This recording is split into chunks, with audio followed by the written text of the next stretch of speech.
Швейцарын хөгжлийн агентлаг Монгол улсад 20 жил.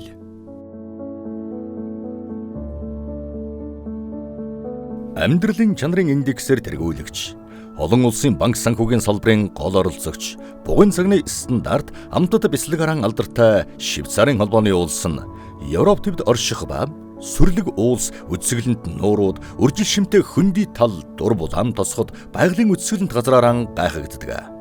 Говь хангай тал хэр хосолсон байгалийн үдсгэлэнт газруудаараа нүд хожирладаг нэн эртний нүүдэлчдийн ёс заншлыг өнөө хүртэл хадгалж ирсэн айраг цагаан идэгэрийн алдартай Төв Азийн цээжинд орших өргөн удам газар нутагтай Монгол улс нь өндөр чанартай ноос нуулуураар дэлхийд тэргүүлэгч билээ. Хэдийгээр манай хоёр улс алс хол өөрөөр төвд оршдог хэл соёл төөх ёс заншил амьдралын хэм маяг хөгжлийн хувьд ялгаатай ч ардчлал чөлөө зах зээлийн эдийн засаг боловсрол бүс нутагт инх тайвныг сахин хамгаалах үйлсийг эрхэмлдэг зэрэг нийтлэг үнэт зүйлстэй. Энэ онд хоёр улсын хооронд найрсаг дипломат харилцаа тогтоосны 60 жилийн тохиож байна. Дэлхийд эдийн засгаараа хамгийн өрсөлдөх чадвартай ардчлалын урд удаан төвхтэй Швейцарын холбооны улс нь 2001 онд зодонд нэрвэгдсэн Монголын 7500 гаруй малчин айл өрхөд халуун сэтгэлээр хандаж 1.3 сая Америк долларын бэлэн мөнгөний тусламж үзүүлэн хэрэгцээ шаардлагатай айл өрхүүдэд амь амжиргаагаан залгуулах орлогын их усвэртэй болоход нь тусалцаа үзүүлсэн. Монгол улсад нийгэм эдийн засгийн өөрчлөлт шинжилт явагдаж ардчилсан шин тогтолцоонд шилжээд удаагүй байсан хүндхэн цаг үед жил дараалсан зодны гамшигт манай орны нийт малчин өрхийн 80% нүрдэж 14 мянган гаруй малчин өрх малаан алдаж амь зуулгагүй болж байв. Тухайн үед Монгол улсын засгийн газраас тавьсан хүсэлтийн дагуу зодын гамшигт нэрвэгдэхсэд хамгийн ихэн тусалцаа үзүүлсэн орнуудын нэг бол Швейцарын холбооны улс байв. Үүний дараа удалгүй 2004 онд Швейцарын холбооны улс Монгол улсад Швейцарын хөгжлийн агентлагийн төлөөлөгчийн газрыг албан ёсоор нээсэн. Швейцарын холбооны улсын гадаад хэргийн яамны харьяа төслүүд нь Швейцарын татвар төлөгчдийн мөнгөөр санхүүждэг. 20 гаруй жилийн хугацаанд байгалийн нөөцийн доктортой ашиглалт, хүнсний аюулгүй байдал, хөдөө аж ахуй, уул уурхай, боловсрол, засаглал, соёл урлаг мөн бусад нийгмийн салбарт олон чухал төслийг хэрэгжүүлсэн Монгол улсад ардчлалыг бэхжүүлэх, ядуурлыг арилгах, иргэдийг эрхмэлжүүлэх, ард түмний амжиргааг дэвшлүүлэхэд үнэтэй хов нэмэр оруулсан билээ. Ladies and gentlemen, dear colleagues and friends, Mongolia and Switzerland enjoy an unbreakable bond. It gives me great pleasure to mark the 20 years dedication of the Swiss Agency for Development and Cooperation, integral part of the Ministry of Foreign Affairs of Switzerland. Over these 2 decades, the impactful Swiss contribution in Mongolia strides sectors as agriculture and climate change, governance and human rights, digitalization, education, culture and humanitarian aid. Our journey has been characterized by fruitful partnerships with both local and national organizations, research and education institutions, and multilateral entities alongside with the women and men of Mongolia. Together, we have established a robust legacy of progress. Bringing our hearts and minds together, we really can make a change. However, as we are a governmental institution, our most important partner was and is the Mongolian government. In a country that upholds democratic values, the government guarantees sustainability beyond the conclusion of any intervention. However, we are proud to see that many of our ideas and new approaches and tested experiences, first introduced on a small local level, have been incorporated into new legislation and are introduced in all IMACs today. My heartfelt gratitude goes to all our partners, particularly the government of Mongolia, whose unwavering commitment and high professionalism have been instrumental in achieving our shared objectives. Thank you for your dedication and collaboration, and not to forget, for your wonderful friendship. Монгол улсын хөгжлийн тэргүүлэх чиглэл нэмэгдэхийн хэрээр засаглал, боловсролын салбараас гадна эрчим хүчний хэмнэлттэй барилга байгууламж, хог хаягдлын менежмент, агаарын бохирдол, эрүүл мэнд зэрэг уур амьсгалын өөрчлөлт, байгаль орчны тогтвортой байдал, хотын хөгжлийн асуудал чиглэсэн хөтөлбөр төслүүдийг хэрэгжүүллээ. 20 гаруй жилийн өмнө хүмүүнлэгийн тусламжаар эхэлж байсан Швейцарын холбооны улсын хөгжлийн тусламж өргөжөндөлж бүхэл салбарт төрийн болон төрийн бус байгууллага, олон улсын байгууллагуудтай хамтран Монгол улсын иргэдийн амьдралын чанарыг сайжруулсан, тэдний эрэлт хэрэгцээнд нийцсэн 350 гаруй хөтөлбөр төслүүдийг хэрэгжүүлэхэд нийт 287 сая гаруй Америк долларын санхүүжилт олгосон байна. Швейцарын хөгжлийн агентлагийн хөтөлбөр төслүүд 21 аймгийн 330 сум баг, Улаанбаатар хотын 9 дүүрэг хороод гээд хүрээгүй очоогүй газар үгүй бөгөөд Монгол улсын иргэдийн аж амьдралыг сайжруулахад бодит үр дүнгээ өгч чадсан юм. Мөн оюун санааны хувьд асар их мэдлэг туршлага хоримтлуулж, ирээдүйн хойч үеийн өвлүүлэх үнэт зүйлтэй үлдээж, суралцж хөгжөхөд нь жинтэй хономор оруулсан он жилүүд байлаа.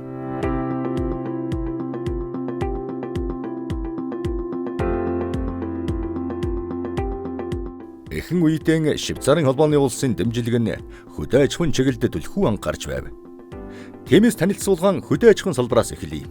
Малчидтай хамтран ажиллаж, олонд хамгийн их төгссөн Швейцарын санаачлагуудын нэг бол ногоон алт малын эрүүл мэнд төсөл юм. Ногоон алт малын эрүүл мэнд төсөл нь хамгийн удаан хугацаанд тасралтгүй хэрэгжиж, томоохон үр дүнг бий болгосон. Монгол орны бэлчээрийн доктортой менежментийг төлөвшүүлэхэд бодиттой хономор оруулаад зогсохгүй. 90 мянга гаруй малчин өрхийн орлогыг нэмэгдүүлж, улсын хэмжээнд 20 сая га талбай бүхий бэлчээрийг нөхөн сэргээсэн.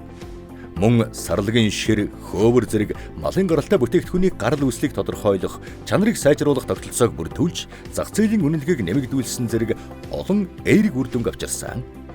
Энэ төслийн хүрээнд малын тоо толгойн албан татварын тухай хуулийг боловсруулж, батлуулахад дэмжлэг үзүүлв. Өнөөдөр малчин өрхөвөр малын тоо толгойн татвараанд дулж, энэ төсвийг сумд төвлөрүүлэн эргээд бэлчээрийн менежментийн доктортой байдлыг сайжруулахад шууд хөрөнгө оруулалт хийх болсноор худаг ус ангаргах, бэлчээрийн даацтан анхаарал хандуулж, сэлгэж, өнжөөх, чанартай цөөн тооны малтай болох нь чухал гэдгийг ойлгож анхаарах болов.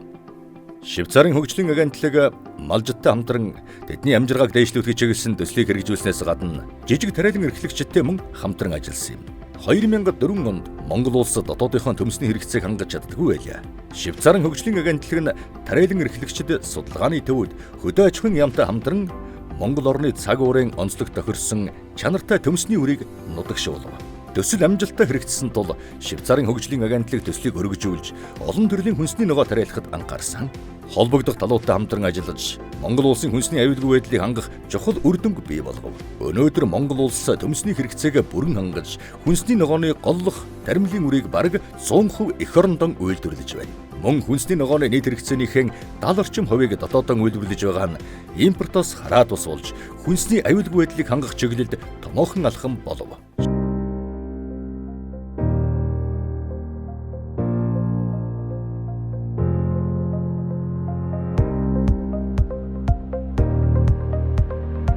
Швейцарын өөр нэг шинэлэг санаачлага болох доктортой бичил уурхай төсөл нь уул уурхайн салбарын өөрчлөлтийг эрчимжүүлж, малчид тулгараад байсан асуудлыг шийдэхэд ямар нөлөө үзүүлснийг авч үзье. 1990 оны нийтийг хамарсан ажилгүйд л жил дараалсан зуднаар малгүй улсан малчид орлогын их үүсвэр хааж хуваарийн алт олборлож эхэлсэн. Монголд эдгээр алт олборлагчдыг нийн жанр гэж нэрлэдэг байлаа. Малчид хуваарийн ашигт малтмал олборлон алтыг ялгахтан мөнгө ус ашиглаж, гол горих, булаг шанд бохирдуулж, унган байгаль ургамал амьтныг сүйтгэдэг зэргээр буруутгагддаг байлаа. Тэд хууль эрхцэн хүрээнд хүлээн зөвшөөрөгддөггүй, нийгмийн суурь үйлчлэгийг авч чаддаггүй байлаа. Төсөл хэрэгжснээр албан ёсны бичил уурхайчд болж, хууль ёсны дагуу үйл ажиллагаа явуулан татвар төлж, улмаар нийгмийн хамгааллын үйлчлэгийг авдаг болсноос гадна бичил уурхайн нөхөрлөл, төрийн бус байгууллагуудаар дамжуулан зохион байгуулалтанд орсон. Тэд шинэ мэдлэг, арга хэрэгслийг нэвтрүүлснээр байгаль орчны хор хөнөөлийг бууруулж, орлогоо нэмэгдүүлж чадсан. Швейцарын холбооны улс дэлхийд дахинд доктортой хөгжлийн зорилгын 17 зорилтын хэрэгжилтийг хангах явдлыг тууштай дэмжиж ажилладаг. Энэ хүрээнд Швейцарын хөгжлийн агентлаг нь Монгол улсад доктортой хөгжлийн үсэл баримтлал 2030-ыг хэрэгжүүлэхэд үнэтэй хономор оруулж, нэг иргэнийг зорхилгүй хөхүүлэн дэмжих чиглэлд ихээхэн анхаарсаар ирсэн. Засаглалын салбарт нийт 62.9 сая Америк долларын санхүүгийн дэмжлэг үзүүлсэн Швейцарын хөгжлийн агентлагийн Монгол улсад зориулсан нийт төсвийн 3.1 орчим хувийг эзэлж байна. Швейцарын санал санаачлага нь төрийн үйлчилгээг иргэдэд ойртуулж, хот хөдөө хаана амьдарч байгаагаас үл хамаарч, эргэн бүртээ тэгш хүртээмжтэй байх нөхцөлийг хангах зорилгоор төрийн үйлчилгээний төвлөрлийг сааруулахыг дэмжсэн.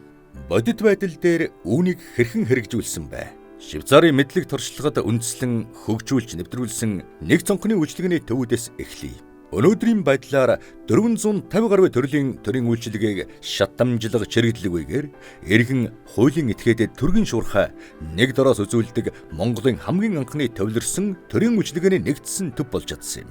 Эдгээр төвүүдийн үйл ажиллагааны төсөв нь аймгийн төсөв тусгагддаг болсноор цаашид доктортой үргэлжлэх баталгаа болсныг энд дурдах нь зүйтэй. Иргэдийнхэн хэрэгцээ шаардлагад нийцсэн хариуцлагатай үр дүнтэй үндэсний болон орон нутгийн засаглалыг бэхжүүлэх, иргэний нийгмийг чадваржуулахад онцлон анхаарсан юм.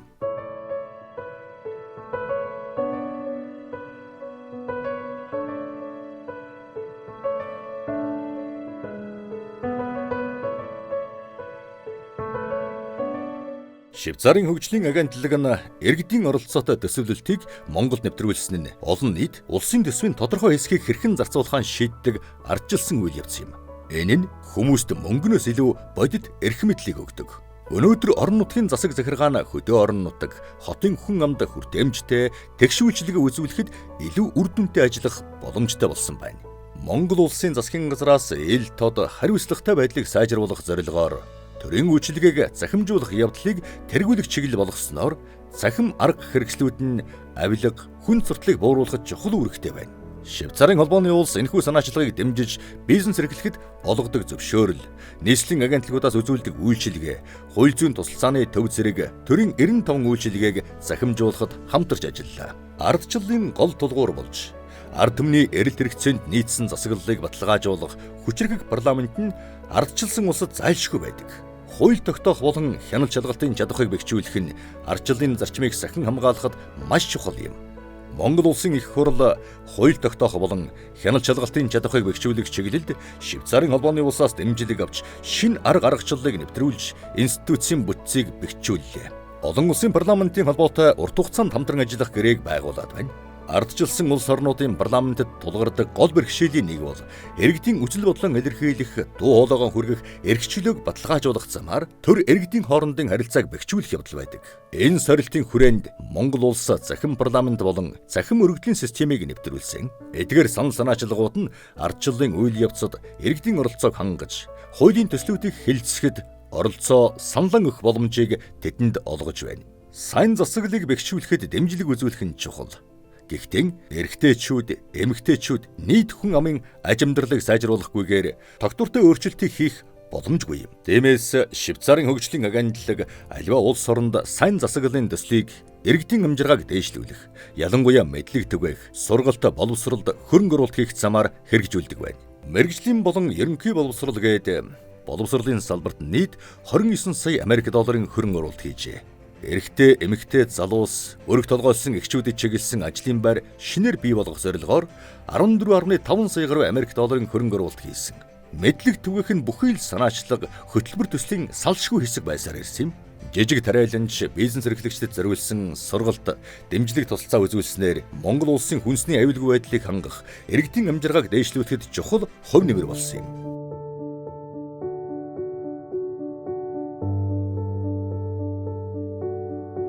Уур амьсгалын өөрчлөлтөд тэмцэх, түүний нөлөөг бууруулах, байгаль орчны тогтвортой байдлыг хангах чиглэсэн ногоон санаачлагын хүрээнд 110 сая гаруй Америк доллар зарцуулсан байна. Энэ хүрээнд бид хог хаягдлын менежментийг сайжруулах, дахин боловсруулах санаачлагыг дэмжих, агаарын бохирдлыг бууруулах зэрэг хот суурин газрын толгомдсон асуудлуудыг мөн багтаан анхаарч ажилласан юм. Түүнчлэн шин технологи нэвтрүүлж, агаарын бохирдлын эрүүл мэндэд үзүүлэх нөлөөллийн талаарх мэдээллийг олон нийтэд түгээж, жирэмсэн эхчүүд, сургуулийн өмнөх насны хүүхдүүдийн мэдлэгийг дээшлүүлж, агаарын бохирдлоос үүдэлтэй эрүүл мэндийн эрсдлийг бууруулж чадлаа. Монгол гэр болон сургуулийн дулааны эрчим хүчний хэрэглээг багасгахад онцгой анхаарч ажиллав. Дулаалга, халаалт, агаар сүлгэлтийн чип багцыг нэвтрүүлж, халаалтын асуудлаа эрүүл мэндэд ээлтэйгээр шийдүүлж, хүйтний улиралд тав тухтай амьдрах, хүүхдүүд гэртээ гал түлэгт хэрслийг бууруулж, нүрсийг шатаахад ялгардаг хорт бодисуудыг бууруулахад жинтэй хоньмор оруулж чадсан. Энэхүү халаалтын нүүрсгүй шинэлэг технологи нь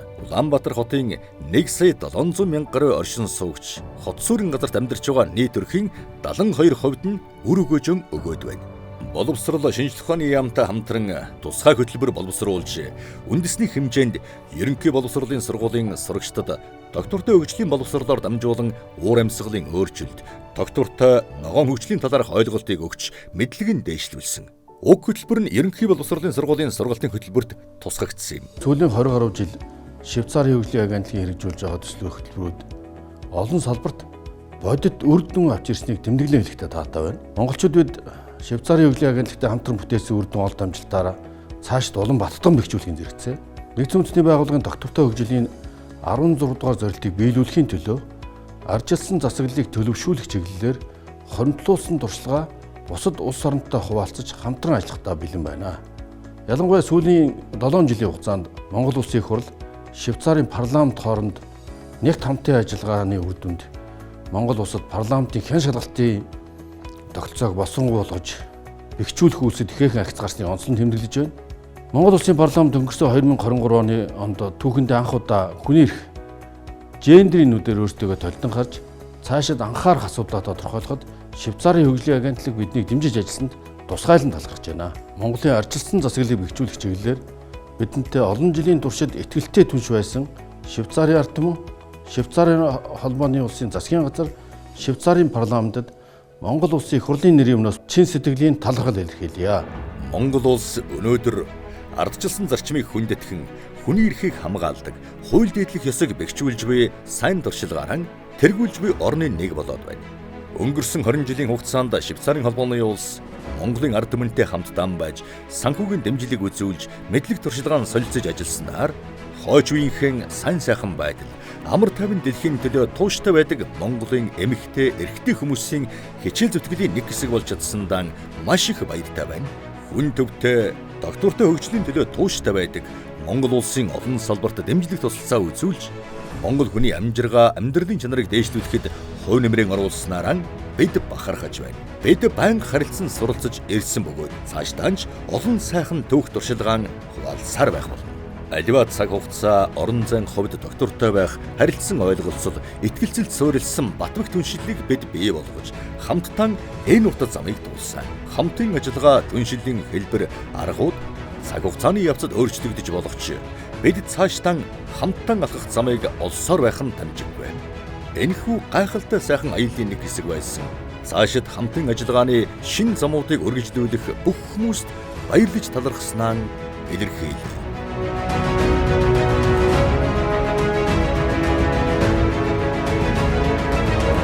Батбих түншлэл, харилцан итгэлцлийг хамтдаа бий болгосон Швейцарын ард түмэн засгийн газарт чин сэтгэлийн талархал илэрхийлье. Баярлаа. баярлаа. баярлалаа. Баярлаа. Баярлаа. Баярлаа. Баярлалаа. Баярлаа. Монгол Швейцарын ган бот найрамдал нөхөрлөл бүтээлч хамтын ажиллагаа цэцгэлэн хөгжих болтугай.